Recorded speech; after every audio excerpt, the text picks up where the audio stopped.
지금까지 했던 모든 말이 전혀 소용없다고 느껴본 적 있으신가요? 어떤 사람은 자신의 의견만이 옳다고 확신한 채 다른 사람의 이야기에 귀 기울이려 하지 않습니다. 아무리 논리적으로 설명해도 그들은 고집을 부리며 아니야, 내가 맞아라고 단언하죠.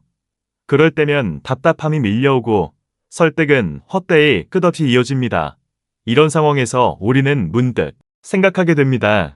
이 사람과 대화를 계속하는 게 과연 의미가 있을까? 오늘은 자기 주장만 옳다고 우기는 사람에게 어떻게 대응할 수 있는지 이야기해 보려고 합니다. 무작정 반박하거나 화를 내기보다는 단 한마디로 상대를 조용히 만들 수 있는 방법에 대해 이야기하려고 합니다. 몇 년 전 한 중년 남성이 있었습니다.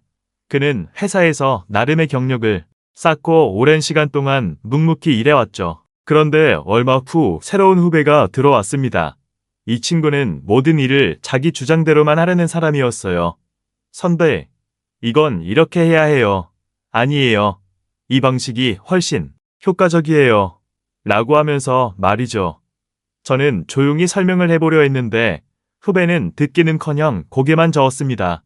여러 번 경험해서 우러나온 조언을 해주었지만 그건 요즘 시대에 맞지 않아요. 라고 단정적으로 말하더군요. 처음엔 논리적으로 설득해보려고 했습니다. 세부적인 데이터를 보여주며 설명했죠. 하지만 후배는 끊임없이 자신의 의견만을 주장하며 제 말을 흘려보냈습니다. 그 순간 저는 깨달았습니다. 이 사람과의 대화에서 더 이상 말다툼을 해봐야 아무런 의미가 없다는 것을요. 그래서 저는 천천히 고개를 끄덕이며 이렇게 말했습니다. 맞아. 내 말이 틀리지 않을 수도 있어. 이 한마디에 후배의 얼굴엔 당황한 기색이 가득했어요. 언제나 자기 주장에 확신을 가지던 그 후배가 그제야 할 말을 잃은 듯 보였습니다. 그 사건 이후로 그는 예전처럼 강하게 주장하지 않고 조용히 상대방의 이야기를 듣기 시작했습니다. 대체 무슨 일이 있었던 걸까요? 사람들이 자기 말이 옳다고 우기는 사람에겐 가장 효과적인 대응이 의외로 단순한 한마디일 수 있답니다. 맞아. 내 말이 틀리지 않을 수도 있어. 이 표현은 단순히 동의하는 차원을 넘어서요. 상대의 주장을 인정하면서도 불필요한 논쟁을 피하고 말싸움을 종결시키는 힘을 가지고 있죠. 자기 주장에 집착하는 사람들은 보통 상대방이 공격적으로 반박할 거라고 예상합니다. 그런데 예상을 뒤엎는 조용한 수긍의 태도는 그들을 당황하게 만들곤 해요. 그로 인해 상대방은 두 가지 반응 중 하나를 보이게 됩니다. 첫 번째는 자신이 승리했다고 착각하는 것이죠. 우리 모두 흥분의 순간을 맞이할 때가 있습니다. 하지만 시간이 흐르면서 정말 내 말이 옳은 걸까 하며 자신을 돌아보게 되죠. 이럴 때 대화를 이어가는 것이 점점 어려워지는데 그 이유는 상대방과의 논쟁 흐름을 방해하기 때문입니다. 상대방은 예상치 못한 반응에 당황하게 되고 스스로의 태도를 다시 생각하게 됩니다. 물론 이 방법이 모든 상황에서 통하는 것은 아닙니다. 그러나 쓸데없는 논쟁을 줄이고 말싸움을 종결짓는 데는 상당히 효과적입니다. 특히 자신의 주장만 고집하는 사람과 맞닥뜨렸을 때 한번 사용해보세요. 그래, 내 말도 맞을 수 있겠다라는 한마디로 상대방을 당황시키고 대화의 주도권을 가져올 수 있을 것입니다. 이번에는 자기 의견만 주장하는 사람들의 특징과 그들이 왜 그런 행동을 보이는지에 대해 이야기해보고자 합니다. 이런 사람들을 만나면 우리는 두 가지 자연스러운 반응을 보이게 됩니다. 첫째, 감정적으로 반응하게 되죠. 화가 나서 목소리가 점점 높아지고 상대를 설득하려다 보니 오히려 깊은 말다툼에 빠져드는 경우가 많죠. 두 번째로, 아예 포기해버리는 상황도 있습니다. 그래, 이 사람은 내 말을 들을 생각이 없는 것 같으니 그냥 무시하자라고 스스로 다독이며 대화를 끊지만 마음속 깊은 곳에는 답답함과 억울함이 남게 됩니다. 그렇다면 왜 사람들은 자신의 주장을 이렇게도 고집하는 걸까요? 여러 이유가 있겠지만 가장 큰 원인은 바로 인정을 받고 싶어하는 욕구입니다. 자신이 틀렸다는 것을 인정하는 순간 자존심이 무너진다고 느끼기 때문입니다. 그래서 어떤 상황에서도 자신의 의견이 옳다고 끝까지 주장하는 것이죠. 이런 사람들에게 우리가 흔히 빠지는 실수는 논리적으로 설명해 설득하려는 것입니다. 여러분도 아마 해보셨을 겁니다. 아무리 논리적으로 설명해도 그들은 들으려 하지 않을 때가 많습니다. 오히려 더 강하게 반박하곤 하죠. 자기 주장에 절대 물러서지 않는 사람이 있습니다. 왜 그럴까요? 이는 논리의 문제가 아니라 그들의 감정 때문입니다. 논쟁에서 진다고 느끼는 순간 그들은 자신의 가치가 떨어질 거라 생각하며 이로 인해 논리보다는 감정적으로 반응하게 됩니다. 이럴 때 가장 현명한 방법은 상대방의 감정을 상하지 않게 하면서 논쟁을 자연스럽게 마무리하는 것입니다. 그래, 내 말이 맞을 수도 있겠다라는 간단한 한마디가 강력한 이유가 바로 여기에 있습니다. 상대는 이 말을 듣고 자신이 이겼다고 느끼며 더 이상 자신을 강하게 주장할 필요가 없다고 생각하게 됩니다. 그들의 의견이 받아들여졌다고 믿기 때문입니다. 하지만 시간이 흐르면 그들은 자연스럽게 스스로에게 질문을 던지게 됩니다. 정말 내 말이 맞는 걸까? 중요한 것은 여기서부터 시작됩니다. 그들에게 논리적으로 설명하려고 애쓰는 대신 스스로 생각할 시간을 주는 것이 중요합니다. 논쟁을 멈추고 상대방이 자신의 의견을 제고할 수 있도록 부드럽게 이끄는 것, 그것이 우리가 진정으로 해야 할 일입니다. 그렇다면 이런 접근 방식이 언제나 효과적일까요? 꼭 그렇지는 않습니다.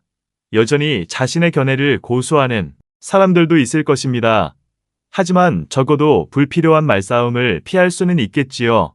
실제로 한 연구에 따르면 논쟁 중에 상대방을 설득하려고 할수록 오히려 그들은 방어적으로 변한다고 합니다.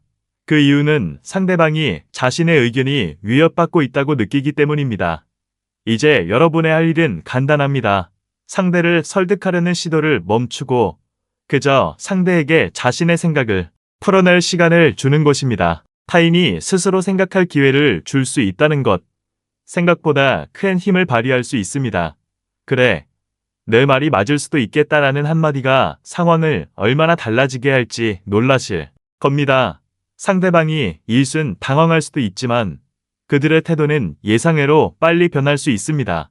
지금부터 이 방법을 실제 일상 속에서 어떻게 활용할 수 있을지 깊이 있게 이야기해 보려 합니다. 가장 현명한 방법은 논쟁을 피하면서 상대방에게 스스로 생각할 기회를 주는 것입니다.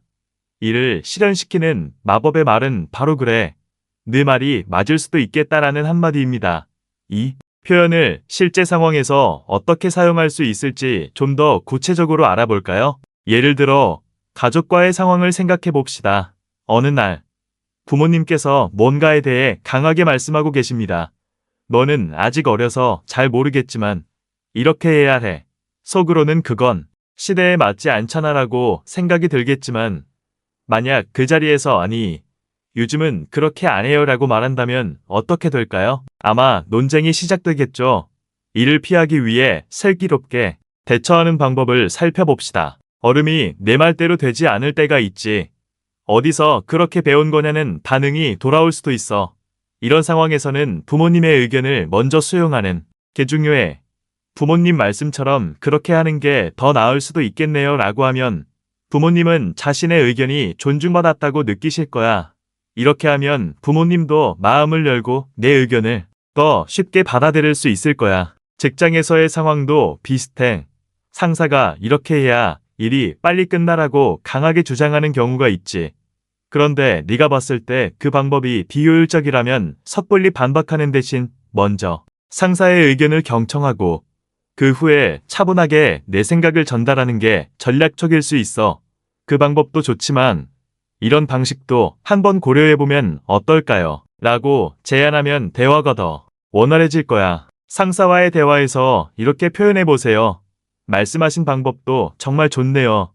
그 방식으로 시도해보고 다른 방법과 비교해보면 어떨까요? 이렇게 이야기하면 상사는 자신의 의견이 존중받고 있다고 느껴 긍정적인 반응을 보일 가능성이 큽니다. 이제 친구나 배우자와의 관계에 대해 생각해 보겠습니다. 친구나 배우자가 어떤 주제에 대해 확신을 가지고 있을 때 그 의견이 틀렸다고 바로 지적하기보다는 그래, 내가 말한 대로 될 수도 있겠다라고 공감해 주세요. 이렇게 하면 상대방은 자신의 의견이 존중받고 있다고 느끼고 더 이상 고집 부리지 않을 가능성이 큽니다. 시간이 지나면서 상대방은 스스로 자신의 의견을 다시 생각해보고 자연스럽게 관점을 바꿀 수도 있습니다. 이제 중요한 것은 바로 여러분의 말투와 태도입니다. 말을 하면서 억지스럽게 웃거나 지나치게 맞장구 치는 듯한 인상을 주면 오히려 부정적인 결과를 초래할 수 있습니다. 진심으로 상대를 인정하는 태도로 조용하고 침착하게 대화를 이어가야 합니다. 그렇게 하면 상대방도 경계심을 풀고 여러분의 이야기에 귀를 기울이게 될 것입니다. 이번에 우리는 이 방법이 왜 심리적으로 효과적인지 더 깊게 탐구해 보려고 합니다. 누구나 자신의 의견이 존중받기를 원합니다.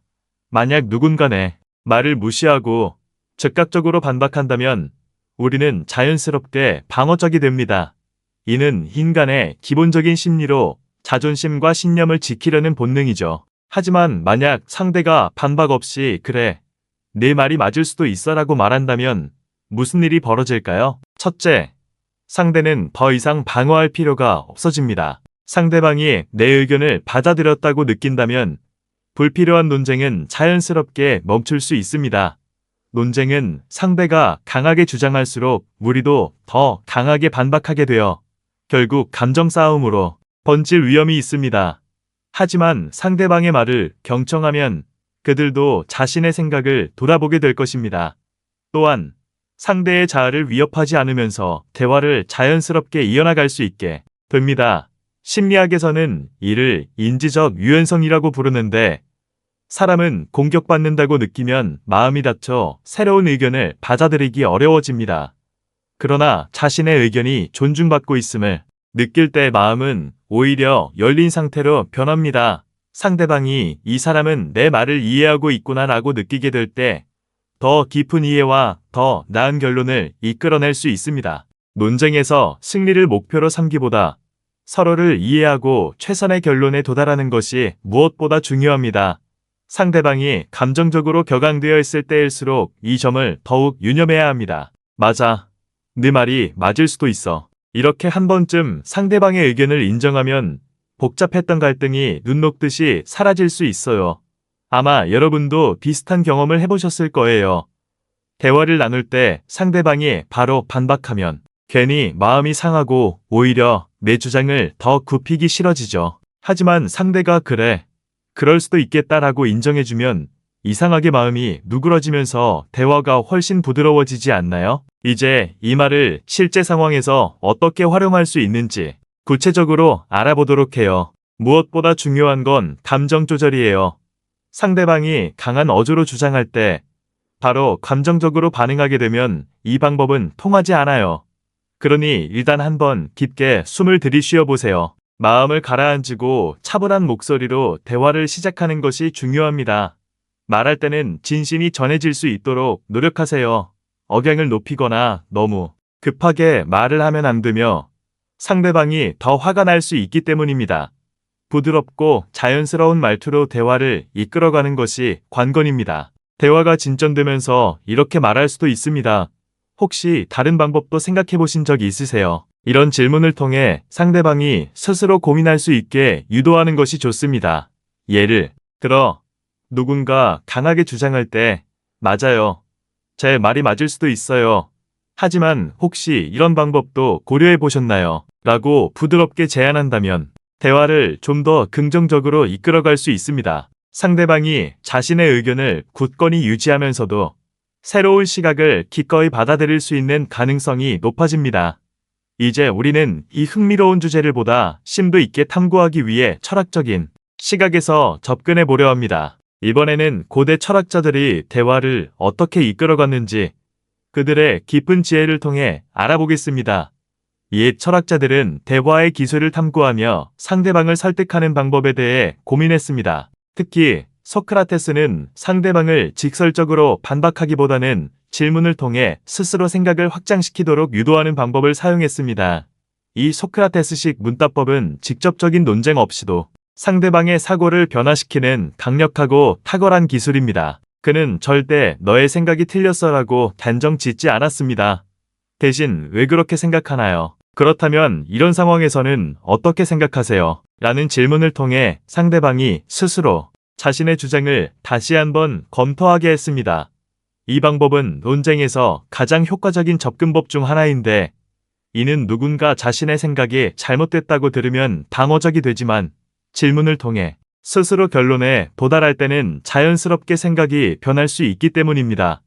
만약 일상에서 자신의 주장이 무조건 옳다고 우기는 사람을 만난다면 소크라테스처럼 질문을 활용해 보세요. 예를 들어, 누군가가 이 방법이 최고야, 다른 방법은 틀렸어라고 주장할 때 그들에게 질문을 던져보는 것이 색다른 해결책이 될 수 있습니다. 그렇게 생각하는 이유가 궁금해. 혹시 다른 방법도 시도해 본 적 있어? 이렇게 차분하게 물어보는 건 정말 중요해. 이런 질문을 받으면 상대방은 자신의 주장에 대해 다시 한번 깊이 생각해 보게 돼. 만약 그 주장이 설득력이 부족하다고 느끼면 스스로 그 점을 깨닫게 되는 거지. 반대로 주장이 타당하다고 믿는다면 그 이유를 논리적으로 정리하면서 대화가 자연스럽고 부드럽게 이어질 수 있어. 이 방법의 또 다른 장점은 상대방이 스스로 답을 찾을 수 있도록 도와준다는 거야. 누군가가 네가 틀렸어 라고 직접적으로 지적하면 누구든 바로 방어적으로 나설 수밖에 없잖아. 하지만 왜 그렇게 생각해? 라는 질문을 받으면 자연스럽게 자신의 생각을 논리적으로 풀어가고 그 과정에서 주장을 정리하게 돼. 매끄러운 소통이 이어지는 비결이지. 다시 한번 점검해보세요. 이제 일상생활에서 이러한 대화 방식을 어떻게 활용할 수 있을지 조금 더 생생한 사례를 통해 알아보겠습니다. 가족 간의 대화를 예로 들어볼까요? 부모가 자녀에게 이렇게 해야 해라고 강압적으로 말하면 아이들은 쉽게 반발할 수 있습니다. 그러나 이 방법이 왜 중요하다고 생각하니? 라고 부드럽게 묻는다면 아이들은 자기 생각을 정리하며 자연스럽게 설득될 가능성이 커집니다. 직장에서도 마찬가지입니다. 상사가 이 방식이 절대적이야 라고 일방적으로 말할 때보다 그 방식이 효과적인 이유는 무엇일까요? 라고 질문을 던지면 단순한 명령을 넘어 서로의 생각을 공유하고 논리적으로 접근하게 됩니다. 이처럼 질문을 적절히 활용하면 상대와의 갈등을 줄이고 더 깊은 이해와 협력을 이끌어낼 수 있습니다. 더 건강한 대화를 만들어가는 데 있어 가장 큰 힘을 발휘할 수 있는 도구는 바로 질문입니다. 하지만 여기서 무엇보다 중요한 것은 질문을 던질 때의 우리의 태도입니다. 상대방을 몰아붙이거나 힐난하는 것이 아니라 마음을 열고 진정으로 그들의 의견을 듣고자 하는 부드럽고 진심 어린 태도가 필요합니다. 이제 우리는 이 방법을 더 효과적으로 활용하기 위해 어떤 심리적 요소를 고려해야 하는지 더 깊이 탐구해 보려고 합니다. 사람은 자신의 생각이 부정당할 때 본능적으로 방어적인 태도를 취합니다. 이는 인지 부조화라는 심리적 개념과 연결됩니다. 자신이 믿고 있던 것이 틀렸다는 사실을 마주하면 불편함을 느끼고 이러한 불편함을 해소하기 위해 여러 방법으로 합리화하려는 심리가 작용합니다. 예컨대 누군가가 나의 생각이 틀렸다고 주장하면 본능적으로 이를 방어하려고 하는 것이죠. 그렇다고 생각하면 어때? 라고 들었을 때 우리는 자연스럽게 항변하고 싶은 마음이 생깁니다. 하지만 반대로 왜 그렇게 생각하지? 그 생각을 하게 된 특별한 이유가 있어. 라고 부드럽게 물어보면 수그러들었던 마음이 풀리고 상대방은 자신의 주장을 차분히 되돌아볼 기회를 얻게 됩니다. 심리학자들은 이러한 대화 방식을 비판적 사고를 이끄는 전략이라고 부릅니다. 이 방법은 단순한 논쟁으로 끝나는 것이 아니라 상대방의 사고를 더 넓게 확장시키는 데 중점을 둡니다. 심지어 자신의 주장이 절대적으로 맞다고 굳게 믿는 사람도 이러한 질문을 받으면 자신의 논점을 명료하게 정리해야 하고 그 과정에서 자연스럽게 객관적인 시각을 향상시킬 수 있는 기회를 얻게 됩니다. 아마도 여러분도 이런 경험을 해본 적이 있을 것입니다. 누군가가 고집을 꺾지 않고 주장할 때 말이죠. 그 과정에서 효과는 분명합니다. 특히 부부 사이에서도 마찬가지입니다. 네가 틀렸어. 라고 직설적으로 말하면 감정이 상할 수 있습니다. 하지만 왜 그렇게 생각해? 또는 내 입장에서 설명해 줄 수 있어. 라고 묻는다면 서로의 입장을 이해하며 진솔한 대화를 나눌 수 있습니다. 결국 중요한 것은 상대가 스스로 자신의 생각을 돌아보도록 부드럽게 이끌어주는 것입니다.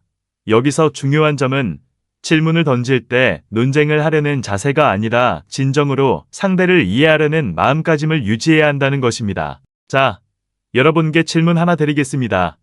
여러분은 일상에서 고집을 꺾지 않는 사람과 대화할 때 어떻게 반응하시나요? 혹시 감정적으로 맞서지 않았나요? 갈등을 키웠던 경험이 있나요? 이제부터는 질문을 통해 대화의 방식을 바꿔보는 연습을 해보세요.